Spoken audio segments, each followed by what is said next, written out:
Hello, Mount Zion family and friends. I'm glad you are joining us for our Advent devotion as we look at a different carol each weekday. Today's carol is Angels We Have Heard on High. This has always been one of my favorites. Who doesn't enjoy the part Gloria in Excelsis Deo? It always brings back funny memories. First of all, from choir in youth group. I'll never forget the choir director at my church for our youth choir trying to get us to sing Gloria in Excelsis Deo without our deep southern accent. And she would tell us to try to sing it with like in eggshells and try to get us to pronounce the Latin words in some fancy way, I guess, for junior high youth. So I always remember that, and I can't sing it without thinking of Gloria in Excelsis Deo. Another funny story for me about this song dates back to when I was early in ministry. I was the only pastor at a relatively small church, and back in those days I had to type my own bulletin and print it off and fold it and have it ready for Sunday. And it did become a joke within the congregation to look for the typo in the bulletin that week, because there would be at least one. One of my funniest ones was during this Christmas or Advent season, and we were to sing this hymn, Angels We Have Heard on High. And I typed it and printed it off and folded it and put it in the sanctuary. And then on Sunday, when I get to church and we're looking at it before worship, I realized there was one typo. Instead of saying Angels We Have Heard on High, it said Angela We Have Heard on High.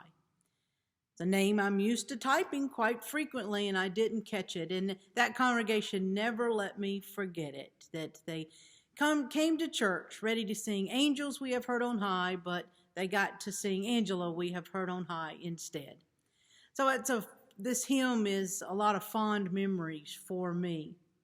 But back to the hymn, believe it or not, it's a great mystery to the actual origin of this hymn. We really don't know.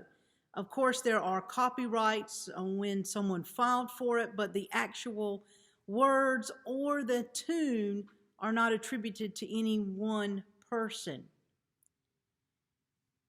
Most people believe it comes from France, from a French carol, especially the tune. It was the first language it was published in, and so that's why we think it comes out of France. In the mid-1800s, one copyright date was around 1855. The one used in our hymnal is 1862. So the mid-1800s is when the words were first put to paper and copyrighted in a formal process. So it comes out of France, we believe. It comes with a heavy Catholic influence. And we know that really from the Gloria in Excelsis Deo, which is Latin for glory to God in the highest. So they kept that Latin in the hymn, and we're all familiar with that. So it probably had a strong Catholic influence, especially coming out of France. Another influence with the hymn tune that most scholars believe that it comes from some monks. One of the reasons is, if you note, the tune of the song itself does not use very many notes. It doesn't go up and down, the verses don't. And so it's a simple melody. Now, the Gloria in Excelsis Deo is a little more extravagant musically, but especially the verses, they believe, have a strong monastic tradition. Again, I said it was first published, both its hymn tune and the words, in the mid-1800s. Now, what's unusual about this hymn? It's focused on the angels and the shepherds, some of our most beloved characters. And I happened to be sitting in front of our Chrismon tree, and I wanted to show you a few of our angel Chrismons. So if you can see closely, these are beautiful angel Chrismon that hangs on our tree. And I found another angel, another beautiful angel on our Chrismon tree.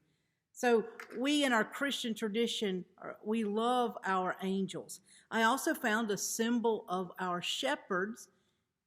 It's not a candy cane, it's a shepherd's crook that simply hangs on our Chrismon tree. See, we really do enjoy the story of the angels and the shepherds. But this hymn not only celebrates our favorite characters, but it has a deep theological meaning. It describes a great joy. That first the angels come, they tell the shepherds, and then the shepherds go and tell everyone.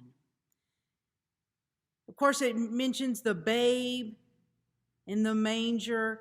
It's got the whole elements of our favorite telling of the Christmas story. And I think maybe what's most important to remember about this beloved hymn is the angels came to share this good news. They first told the shepherds, and then the shepherds were to go and tell everyone.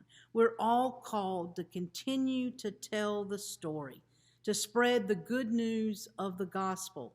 Continue this song that the angels first sang as we all proclaim, glory to God, Gloria in excelsis Deo. Hope you enjoyed just a few minutes of Angels We Have Heard on High, and enjoy your week. Take care.